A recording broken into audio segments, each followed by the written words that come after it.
Bom pessoal, sejam bem-vindos ao primeiro vídeo desse canal. Meu nome é Eduardo, sou estudante de psicologia, atualmente estudo aqui na Unesc, aqui em Santa Catarina, e decidi criar esse canal para falar um pouco sobre assuntos que mais chamam a minha atenção mesmo, mas que ainda não tem tanto respaldo na ciência, muitas vezes por motivo de ego e não por falta de pesquisa, porque acreditem em mim, já existem várias pesquisas nesse campo, mas também há pessoas, ou alguns membros da comunidade científica, como por exemplo o Alcock, que vocês vão conhecer mais à frente, dizendo, por exemplo, que os dados não importam, Então, sim, vai ser uma luta contra a ciência, mas estamos aqui hoje para falar um pouco sobre parapsicologia. Neste vídeo eu quero explicar para vocês o que é a parapsicologia. É um assunto que gera muito debate, inclusive em um dos últimos eventos de parapsicologia, os believers e os skepticals chegaram literalmente a sair no soco. Então é realmente algo que acende uma chama de discussão maior do que qualquer outra discussão científica. E já digo de início para vocês, essa é uma briga muito egóica, ela envolve muito ego, tanto das pessoas que acreditam quanto das pessoas que são céticas. Mas, antes de mais nada, devo dizer para vocês que todos os autores e artigos estarão na descrição do vídeo, então vocês podem conferir ali se quiserem. De início, eu preciso explicar o que explicar que a parapsicologia ela é uma investigação de eventos que não podem ser explicados pela força das leis naturais ou por informações obtidas através dos sentidos tradicionais. Então a parapsicologia ela vem estudar esse fenômeno cognitivo chamado percepção extrasensorial. Então coisas que realmente fogem da normalidade. Em alguns casos isso se manifesta como alguém adquirindo conhecimento de eventos futuros ou de informações que escapam aos cinco sentidos, Em outras, no caso, inclui fenômenos físicos como a levitação de objetos e até mesmo aqueles chamados de truques fajutos, que na realidade tem estudos relacionados também, principalmente na área de PK, que é a psicocinese, o conhecido como psychokinesis, Então um exemplo famoso seria entortar uma colher apenas com a mente, Será que isso é possível? Então, as pesquisas em parapsicologia se originaram basicamente no final do século XIX, quando o movimento espiritualista ganhou força na Europa. Esses fenômenos parapsicológicos incluem eventos que não podem ser explicados por leis naturais, como já mencionei antes, e até hoje dois tipos de fenômenos parapsicológicos foram descritos. Então, os fenômenos cognitivos, como clarividência, telepatia, premonição, em que uma pessoa adquire conhecimento de fatos, pensamentos de outras pessoas ou eventos futuros sem recorrer aos sentidos naturais, ou seja, aos sentidos ordinários. E é daí que nasce o termo ESP, ou Extrasensory Perception, ou percepção extrasensorial. E os fenômenos físicos, como quando alguém influencia o movimento de um objeto de forma violenta, como em casos de poltergeists, Nestes casos, geralmente se utiliza o termo psicocinese, ou psychokinesis, como eu já falei antes, o termo PK. E o termo psi, ou psy, é utilizado para englobar todos os tipos de fenômenos parapsicológicos. Portanto, quando eu mencionar fenômenos psicológicos, fenômenos psi, vocês já sabem que estou falando de fenômenos parapsicológicos. Se eu falar PK, significa psicocinese. Antes da ciência moderna, a causa desses fenômenos físicos era mal explicada e pouco compreendida. Muitas pessoas atribuíam esses acontecimentos a fatores não materiais, fantasmas, feiticeiros, demônios, seres mitológicos. Não estamos aqui para afirmar a existência ou não dessas entidades, apenas reforço que cada pessoa é livre para acreditar no que quiser, assim como você pode ler os artigos científicos que eu estou citando e decidir se acredita ou não nos estudos. A existência desses fenômenos parapsicológicos ainda causa controvérsia na comunidade científica, às vezes até levando a episódios de conflito. No entanto, países como Holanda, França, Itália, Rússia, Japão, algumas universidades dos Estados Unidos e até algumas universidades da Inglaterra têm pesquisado ativamente esses fenômenos. Mesmo assim, muitas universidades ainda são lentas em reconhecer a parapsicologia como um objeto de estudo sério. E isso é uma coisa muito triste, de verdade mesmo. Durante o século XIX, com o crescimento do movimento espiritualista na Europa, principalmente na França, houve uma maior aceitação de comunicação com espíritos, o que até serviu de base para a criação do espiritismo. No início das pesquisas parapsicológicas, a maior parte dos pesquisadores era espiritualista. Mas houve também aqueles que, mesmo aceitando a realidade dos fenômenos paranormais, rejeitavam as explicações espiritualistas. Portanto, a origem no movimento espiritualista não significa que todos os grupos de pesquisa eram de fato espiritualistas, sabe? Eles tinham essa separação. Então, a discussão sobre fenômenos parapsicológicos frequentemente assume um tom mais emocional, saindo da esfera científica e gerando conflitos entre crentes e céticos. Muitas vezes as pessoas priorizam suas crenças ou descrenças em detrimento das evidências científicas, interpretando suas convicções pessoais como provas.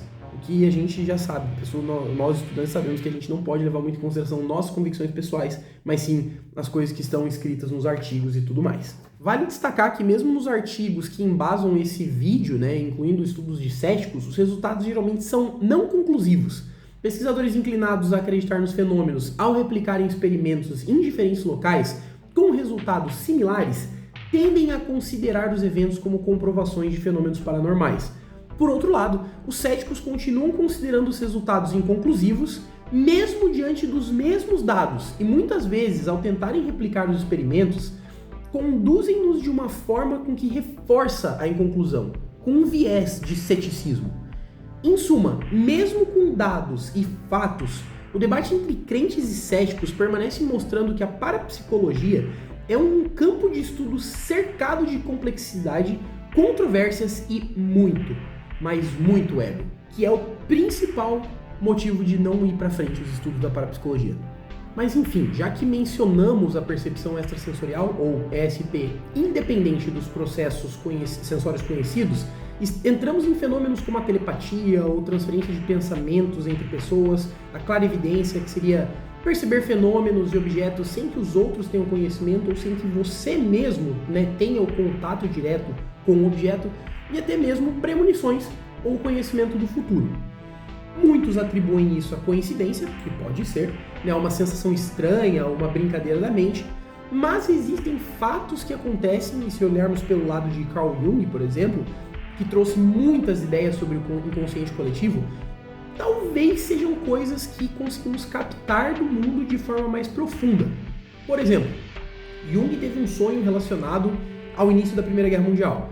Ele previu, de certa forma, um evento catastrófico na Europa que acabou se concretizando com a guerra e a destruição de muitos países. Então esse seria um exemplo, se quisermos relacionar aos ESPs, ou ESPs, de uma premonição, claro, de uma forma baseada na perspectiva de Jung. Mas o que é considerado uma evidência de ESP?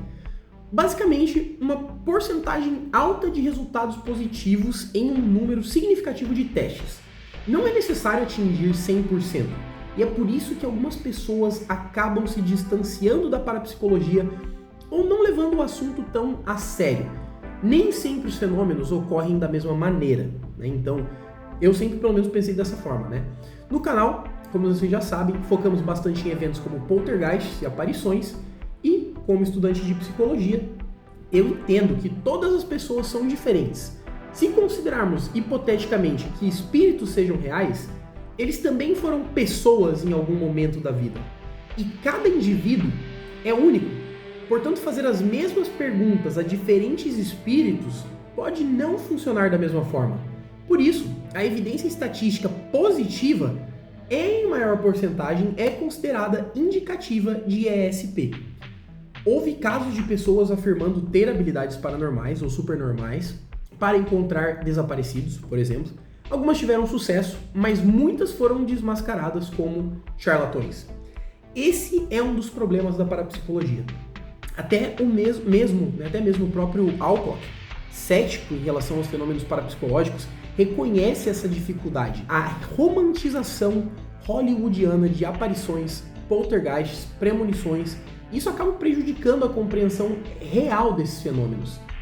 Quando se fala em espíritos ou aparições, muitas pessoas, muita gente já pensa automaticamente em Invocação do Mal, ou filmes como Annabelle, e isso acaba complicando, isso complica porque mesmo apresentando dados, especialmente alguém como o Alcock, as evidências acabam sendo negadas, já que para ele mesmo, os dados não importam. Mas enfim, no geral o que eu quero dizer para vocês é que a parapsicologia é um campo que me atrai muito. Não é necessariamente uma área que eu busque trabalhar 100% quando eu me formar, mas tenho muito interesse também na área da educação, na área do esporte, inclusive atualmente trabalho com crianças e considero essa área extremamente importante e apaixonante também. É muito bom trabalhar com crianças na área da educação. Mas enfim, caso vocês queiram saber quais abordagens me chamam a atenção, devo dizer que em primeiro lugar é a psicologia analítica.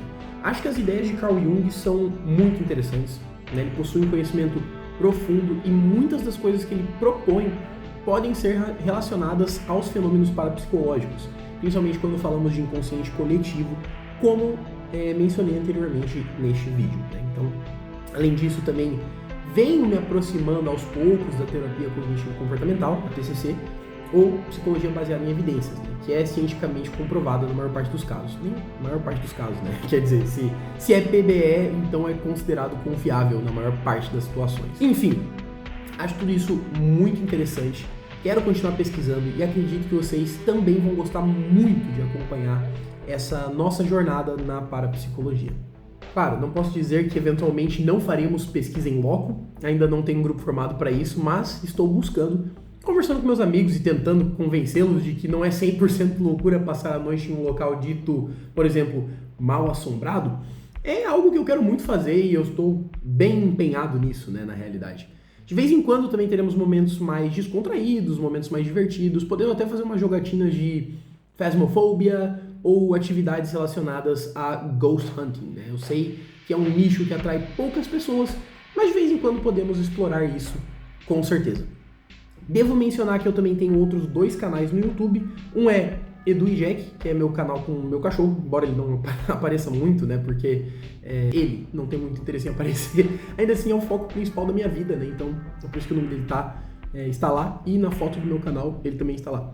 E o outro canal é All Things Milsim, voltado mais para o público americano, britânico, mundial, que fala inglês, né. Caso vocês queiram conferir, os links estarão na descrição.